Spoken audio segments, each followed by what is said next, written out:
Mesdames et messieurs, bonsoir, j'espère que vous allez bien. Bienvenue à la recyclerie. On va parler d'un sujet aujourd'hui que j'aurais vraiment préféré éviter. Tout simplement parce qu'il m'est arrivé le pire truc. Mais le pire truc qui puisse arriver à un rider. Je me suis pété un genou.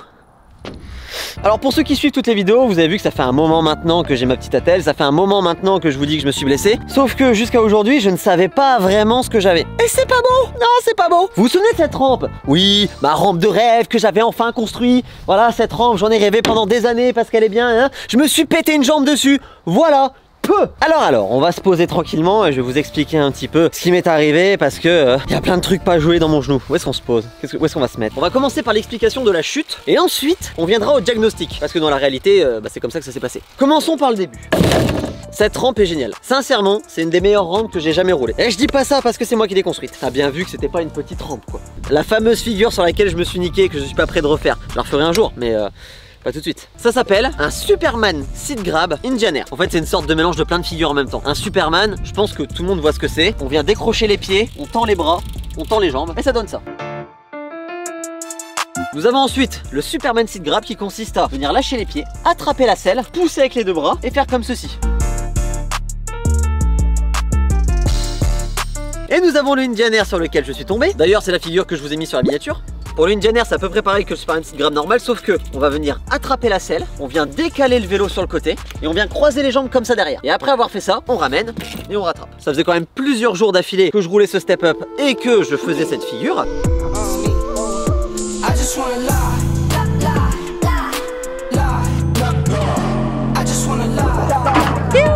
Sauf que ce jour-là, je ne sais pas pourquoi, au bout de 10 minutes de session, à peine échauffé, je décide d'en faire un. Et vous avez compris, ça s'est plutôt mal passé. Alors j'ai pas de vidéo à vous montrer parce que je ne suis pas en permanence en train de filmer tout ce que je fais. Mais pour vous résumer la situation, au tout début du trick, ça a merdé. J'attrape la selle, je viens décaler le vélo, ma main a glissé, le vélo est parti, ça m'a un petit peu entraîné, mon corps a tourné et en atterrissant de travers, le genou s'est tordu. Bah je crois que c'est la pire sensation de toute ma vie de toute façon. J'ai posé la jambe et instantanément j'ai senti mon genou. Tu vois ça c'est ton genou. On est d'accord, c'est un genou ça. Il a fait comme ça. Genre il est parti là sur le côté, ici, il est revenu, genre en une fraction de seconde. Alors je te cache pas que j'ai dû me verser une petite bouteille d'eau sur la tête parce que ma petite tête commençait à tourner et je voyais flou. J'avais des protections, j'avais mon protège tibia, j'avais ma genouillère, j'avais mon pantalon qui est super serré, qui sert à maintenir la jambe. Et je pense, heureusement que j'avais tout ça, parce que nous on a des protections qui quand même te maintiennent un petit peu la jambe. Visiblement pas assez, mais je pense que si j'avais pas ça là j'étais foutu. Enfin foutu, pour le coup ce qui se passe là-dedans c'est pas très bien non plus. C'est pour ça que nous allons en venir au diagnostic. Comme j'ai senti qu'il s'était passé un truc pas net dans mon genou, bah j'ai couru directement à l'hôpital, enfin couru. T'as compris? Ils m'ont fait une radio pour vérifier s'il n'y avait pas un truc de cassé, mais évidemment sur une radio on ne voit absolument rien à part les os. Et dans un genou, il y a des ménisques, il y a des ligaments, il y a du muscle. Donc évidemment la radio ne donne rien. Ils font un petit check-up de mon genou, c'est-à-dire qu'ils le tordent un peu dans tous les sens, devant, derrière, sur les côtés. L'examen dure à peu près 20 secondes et ils me disent vous n'avez rien, c'est sûrement une entorse. Normalement dans 10 jours tout va rentrer dans l'ordre. Si dans 10 jours vous avez toujours mal, il faudra peut-être faire des examens supplémentaires. Sauf que je n'ai pas attendu pour prendre rendez-vous pour un examen supplémentaire parce que je sais très bien que les délais d'attente sont super longs pour avoir une IRM. Un IRM c'est ce qui te permet de voir tout ce qu'il y a dans ton corps, donc les os mais aussi les parties molles comme les ligaments, les tendons, les ménisques, les muscles et tous les autres trucs qu'il y a dedans, j'en sais rien, je suis pas médecin. Et je vais faire cette putain d'IRM et le diagnostic est tombé d'ailleurs, je vais vous le lire. Rupture complète du ligament croisé antérieur avec fissure verticale de la portion postérieure du ménisque interne. Réaction liquidienne articulaire de grande abondance. Contusion osseuse du plateau tibial interne et du condyle externe centré de fracture. Y a pas besoin d'être médecin pour comprendre que c'est pas joli ce qui s'est passé là-dedans. Alors, le ménisque fissuré, en principe, ça c'est un truc qui se répare tout seul. La réaction de liquide dans le genou, c'est normal. Comme il y a eu une rupture du ligament, ça a saigné à l'intérieur, puis c'est tout simplement une réaction inflammatoire normale. Ça, c'est parti tout seul aussi. Parce que parfois, faut planter une petite paille dans le genou et sucer l'excès de jus qu'il y a à l'intérieur. L'hématome dans le tibia, pareil, on m'a dit que ça allait mettre à peu près 2 mois à se résorber. Donc là, ça fait 1 mois et je sens déjà que ça va mieux. C'est ça qui me faisait le plus mal en fait. J'avais une douleur dans tout le tibia. Le plus compliqué, c'est cette histoire de ligament croisé. Parce que ça va pas se réparer tout seul. C'est pas comme un os, une fois que c'est cassé, bah c'est foutu en fait, c'est mort, c'est terminé. Ton ligament, tu ne le reverras plus jamais. Déjà, ce serait peut-être bien de savoir à quoi sert un ligament croisé. Ce truc sert à assurer la stabilité de ton genou. Techniquement, t'en as pas besoin pour faire bouger ta jambe, pour marcher ou même courir. Pour marcher droit comme ça, il y a absolument aucun souci. Mais dès que tu vas vouloir faire un changement de direction, tout ce qui est sport à pivot par exemple, ça va devenir très compliqué. Je pense par exemple au foot où tu vas devoir t'appuyer sur ta jambe et d'un seul coup tourner pour changer de direction. C'est là que ton genou va avoir des contraintes et sans le ligament croisé, ton genou va se déboîter tout le temps. Donc pour un mec qui fait du sport, bah c'est peut-être bien de se faire opérer pour le remplacer. Maintenant le truc rigolo c'est comment est-ce qu'on remplace un ligament croisé. Je vous invite chez vous à contracter votre jambe et à toucher un petit peu là les trucs que vous sentez ici. Vous voyez, il y a des tendons, enfin des trucs durs là qui est sous la jambe. On va venir t'en prélever un parce qu'apparemment comme t'en as plein dans la cuisse, c'est pas très important. Ils vont prendre un bout à peu près comme ça. Ils vont te faire un trou dans le genou, un trou dans le tibia et ils vont refaire passer de part en part le ligament croisé. C'était clair? Ouais, j'ai fait le truc à surtout pas faire. J'ai tapé tuto ligament croisé sur YouTube et j'ai regardé des opérations.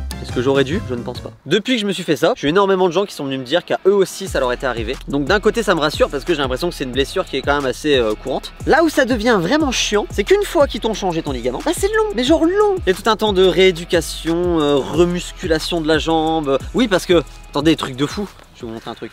T'es peut-être pas obligé de montrer ça tout de suite. Non mais ça fait combien de temps qu'on se connaît? Ça fait combien de temps que vous regardez mes vidéos? Je peux bien vous le montrer. Je peux vous montrer ma cuisse quand même. Vous attendez à quoi? Et oui, j'ai des cookies sur mon caleçon. Est-ce que ça donne faim à quelqu'un? Est-ce que vous voyez la différence entre mes deux cuisses? Ça se voit non? Ça se voit bien. Ouais. Ça se voit bien. J'ai perdu 2 cm de tour de cuisse et quasiment 1,5 cm de tour de mollet. J'aimerais remercier RXR Protect qui m'ont filé cette jolie petite orthèse. Ce truc qui est là, ça a vraiment une fonction de protection ligamentaire. Attends, faut que je me rhabille, je peux pas continuer la vidéo à poil. D'ailleurs, j'en profite pour vous dire de vous abonner. Parce que l'autre jour, je me baladais dans mes petites stats et je vois quoi? 40% des gens qui regardent les vidéos ne sont pas abonnés. Comment ça?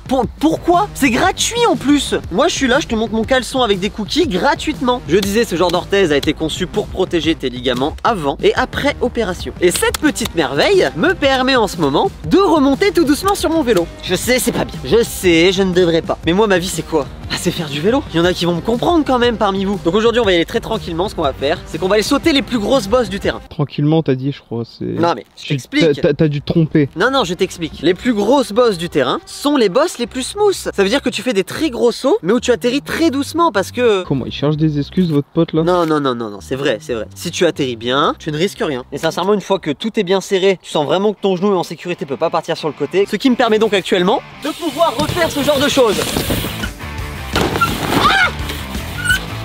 M'engueulez pas s'il vous plaît, je sais ce qui va se passer dans les commentaires. Mais c'est plus fort que moi, ça fait 1 mois que je me suis fait mal et ça me manquait trop. D'un autre côté, péter pour péter, je peux pas aggraver le truc. Ce sera après l'opération que je vais devoir faire attention. Si je me fais opérer, là j'ai rendez-vous avec un chirurgien dans 1 semaine, peut-être qu'il va me dire, écoutez, en fait votre genou il est super solide, vous n'avez pas besoin d'un ligament croisé, reprenez votre petite vie normalement et hasta la vista. D'après ce que j'ai compris, il y a des rugbyman qui continuent leur carrière sportive sans les ligaments. Mais parce que eux, ils ont des cuisses de bœuf, qui fait que le muscle compense le manque de ligaments. Si parmi vous, il y en a à qui c'est arrivé, si ça vous dérange pas de me raconter un petit peu dans les commentaires votre expérience, comment ça s'est passé pour vous après l'opération, avant l'opération. J'aimerais bien avoir vos témoignages si vous en avez. Rassurez-moi s'il vous plaît, rassurez-moi. Bon, je pense qu'on a assez parlé. On va faire un peu de vélo. Juste avant de rouler, on a quelques petits trucs à refaire parce que tu peux voir que là, qu'est-ce que c'est moche. Ah, c'est laid, on peut pas rouler là-dessus en vélo hein. Allez, petit instant chapage, c'est parti.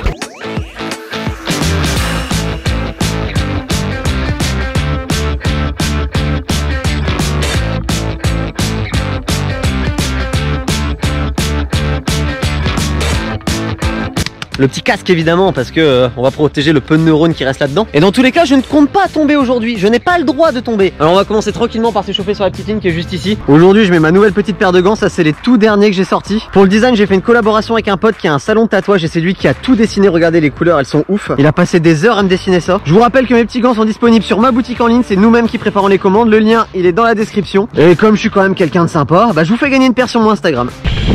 À partir d'ici, normalement, on n'a plus besoin de pédaler. Là, faut bien pousser dans le roller. Voilà, la bosse elle passe facilement. Pareil ici, on a une série, un roller, double roller, et ça nous donne la vitesse sans pédaler. Et à partir de là, on est lancé et on garde la même vitesse tout le long. On essaie vraiment d'atterrir le plus souplement possible, histoire de prendre aucun choc. Malheureusement, je suis désolé la famille, mais c'est pas aujourd'hui que je vous ferai des figures de ouf. Parce que je suis quand même limité avec ma petite orthèse. Ça m'empêche de faire quand même pas mal de mouvements. Mais le but c'est de pas me retordre le genou. Mais putain, qu'est-ce que je suis content de refaire du vélo. Ça fait trop du bien, vous imaginez même pas. Par contre, je me suis engagé à sauter la grosse ligne. J'ai un peu peur quand même finalement. On va quand même tenter des petites figures tranquilles. Voilà, petit 3-6. Tout doucement. Ouh. N'envoyez pas cette vidéo à mon kiné s'il vous plaît. Non mais je vous rassure, je me suis un petit peu renseigné avant. Normalement, si en faisant du vélo je ne ressens aucune douleur, si mon genou n'effectue aucune torsion, ce que je vous ai expliqué tout à l'heure, le pivot, il n'y a vraisemblablement aucune contre-indication à la pratique du BMX. Regardez, ça c'est un vélo bien entretenu. Pour amortir quand on fait du street. Oh my god. Je te suis d'un peu près en fait. Ouais. Ah il est fort hein. Waouh. C'est le mauvais sens. Oui voilà, comme ça je préfère. Merci.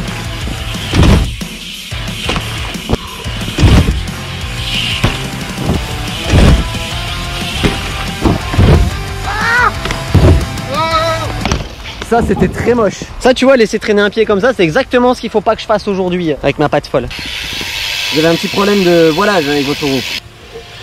Yeah my boy. Oh il était trop bien hein. Bon les gars c'est parti, on monte le start et on va aller affronter la grosse ligne. Oh mais on peut plus descendre ici. Il y a un arbre qui a poussé. Les gars vous vous souvenez de cette bosse avant? On descendait là et oh merde ça a poussé super vite. Les gars 30 000 pouces bleus, on descend ça sans rien désherber. Non je rigole, le faites pas. Enfin mettez un pouce bleu si vous avez envie mais...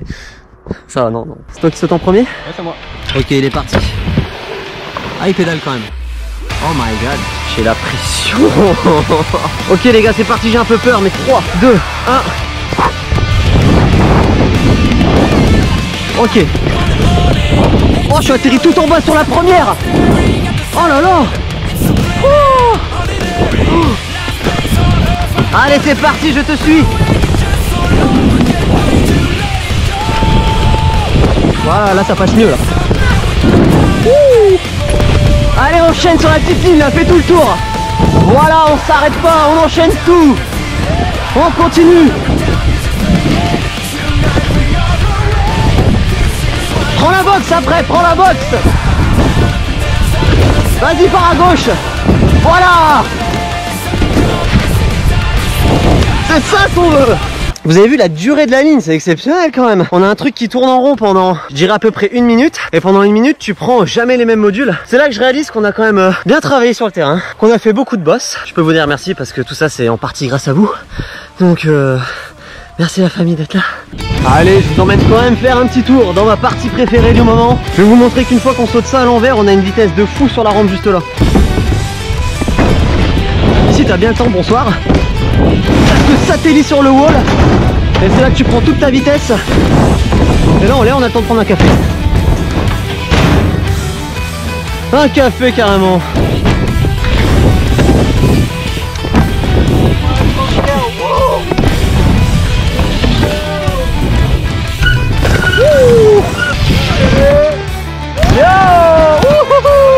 Ah c'est mouillé. Ah il a mis le cul dans la flaque. Il a plu hier, on a eu un peu la flemme dans le vélo. En tout cas les gars, j'espère que vous avez kiffé cette petite vidéo. À mercredi prochain pour la prochaine et abonnez-vous si ça vous a plu. Salut tout le monde. Intérieur du ménisque interne. Réaction liquidienne articulaire. Réaction liquidienne articulaire. Réaction liquidienne articulaire. Réaction liquidienne articulaire.